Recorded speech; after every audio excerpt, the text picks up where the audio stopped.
আসসালামু আলাইকুম, কেমন আছেন সবাই? আপনারা দেখতে পাচ্ছেন আমার ছাদ বাগানের অ্যাকোপনিক সিস্টেম। আলহামদুলিল্লাহ, আমরা আমাদের অ্যাকোপনিক সিস্টেম থেকে এখন পর্যন্ত 36 কেজির মতন টমেটো হারভেস্ট করেছি। এখানে 4টা গ্রো বেড দেওয়া আছে। 4টা গ্রো বেডে খুব সম্ভবত 20টার মতন গাছ আছে অ্যাকোপনিক সিস্টেমে।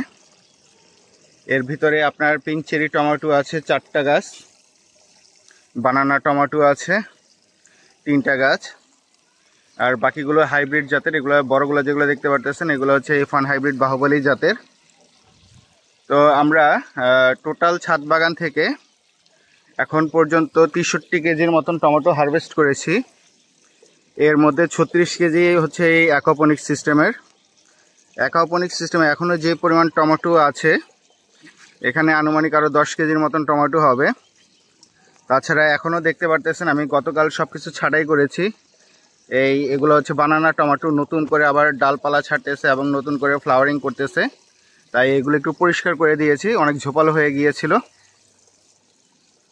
এই হচ্ছে টোটাল অ্যাকোপনিক সিস্টেম। এগুলো সব ছাঁটাই করা হয়েছে গতকালকে। দেখতে পারতেছেন আমার এখানে পুরো জঙ্গল হয়ে গেছে, একটু পরিষ্কার করে দিয়েছি, নাহলে মিলিবাগ আক্রান্ত করে ফেলতেছিল। মিলিবাগ যদি একবার ধরে ফেলে গাছ রক্ষা করা মুশকিল হয়ে যাবে। হাইব্রিডগুলোতে আর হবে না, কিন্তু এই পিঙ্ক জাতের চেরি টমেটো, এগুলো দেখতে পারতেছেন চেরি টমেটো, এগুলাতে এখনও ফলন দিয়ে যাবে। এই পিঙ্ক গাছগুলো উপরের দিকে নতুন করে সেট হচ্ছে, আবার উপরের দিকে এখন ফলন আসবে, তাই আমি নিচের দিকে সব পরিষ্কার করে দিয়েছি। আর যে মিলিবাগগুলো গাছের লেগেছিল সেগুলোকে হাত দিয়ে মেরে ফেলেছি, যাতে গাছগুলো দুর্বল না হয়। মিলিবাগ গাছের পুষ্টি শোষণ করে নেয়, যার ফলে গাছ আর বৃদ্ধি পেতে পারে না। অ্যাকোপনিক সিস্টেম আপনার একটা মাটিবিহীন সবজি চাষ পদ্ধতি। দেখতে পারতেছেন গাছগুলো সুন্দরভাবে ইটের খোয়ার ভিতরে সেট করা আছে। এখানে একটা সাবমার্সিবল ওয়াটার পাম্প ফিশ ট্যাঙ্কে দেওয়া থাকে।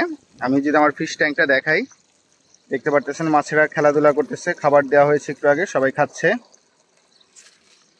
এটাকে পাওয়ার হাউস বলা হয় অ্যাকোপনিক সিস্টেমের। এই মাছের যে বর্জ্য, এই বর্জ্য মিশ্রিত যে পানিটা, এইটার ফিশ ট্যাঙ্কের ভিতরে একটা সাবমার্সিবল ওয়াটার পাম্প দেওয়া আছে। এই পাইপটার মাধ্যমে এই গ্রো বেডগুলোতে এসে পানি পড়তেছে, এবং এই পানিটা এই হাফ ড্রাম বরাবর সেট করা আছে, দেখতে পারতেছেন। এখান দিয়ে আবার ফিল্টার হয়ে আবার পুনরায় ফিশ ট্যাঙ্কে চলে যাচ্ছে। এটাই হচ্ছে অ্যাকোপনিক সিস্টেমের মূল মেকানিজম। এটা জাস্ট সেট আপ করতে হয়, আপনাকে মিস্ত্রি এনে বা আপনি যদি দক্ষ হন নিজেই করতে পারেন। আর এখানে আমি এক্সপেরিমেন্ট করতেছি কিভাবে কম ইটের খোয়ার ভিতরে অ্যাকোপনিক্স চাষ করা যায়। দেখতে পারতেছেন এখানে আমি একটা লাউ গাছ দিয়েছি, আর এটাতে শুধু পানি। এই মোটরটা আমার শুধু রাতে চালু থাকে। দেখতে পাচ্ছেন গাছের শিকড়গুলো পানির দিকে চলে আসতেছে, এবং এই হচ্ছে গাছের টোটাল গ্রোথ। যদি এটা প্রথমে ওয়ান টাইম কাপে দেওয়া ছিল, তাই গ্রোথ আসতেছিল না। এখন বড় যে ময়লার ঝুড়িগুলো আছে সেটাতে সেট আপ করে দেওয়ার পরে মাশাআল্লাহ গ্রোথ আসতেছে এবং ফুল আসতেছে। আশা করি এটাতে ফল হবে। এটা যদি সাকসেসফুল হয় তাহলে অ্যাকোপনিক সিস্টেমের নতুন একটা দিগন্ত সৃষ্টি হবে। আমরা নতুন পদ্ধতি অ্যাকোপনিক সিস্টেম অ্যাপ্লাই করতে পারবো, যেখানে শুধু পানির প্রবাহ থাকবে, আর একটা ঝুড়ির ভিতরে এরকম ছোট ঝুড়িতে আমরা গাছ লাগাইতে পারবো। বিশেষ করে বেগুন গাছ, তারপরে আপনার বিভিন্ন যেই স্বল্প মেয়াদি যে গাছগুলো আছে সেগুলো করতে পারবো খুব সুন্দরভাবে। অ্যাকোপনিক সিস্টেমের প্রধান সমস্যা যে আমরা যেহেতু ফিল্টার ইউজ করি না, প্রচুর ময়লা জমে এই গ্রো বেডগুলোতে, এবং এটা পরিষ্কার করা একটা বড় একটা হ্যাসেল। আমি সাধারণত বছরে একবার পরিষ্কার করি, শীতের সিজনের আগে। তো এই 4টা বেড পরিষ্কার করতে আমার প্রতিদিন যদি একটাও করে পরিষ্কার করি 4 দিন লেগে যায়। মাটির তুলনায় তুলনামূলক কম পরিশ্রম এই অ্যাকোপনিক সিস্টেমে। পানি দেওয়ার ঝামেলা নাই, খাবার দেওয়ার কোনো ঝামেলা নাই, রাসায়নিক সার দেওয়ার কোনো ঝামেলা নাই, স্প্রে করার কোনো ঝামেলা নাই। আপনাকে অবিরাম ফলন দিয়ে যাবে এই অ্যাকোপনিক সিস্টেম। তো আজকের ভিডিও এই পর্যন্তই। সবাইকে অসংখ্য ধন্যবাদ কষ্ট করে এতক্ষণ আমার সাথে থাকার জন্য। আসসালামু আলাইকুম, খোদা হাফেজ।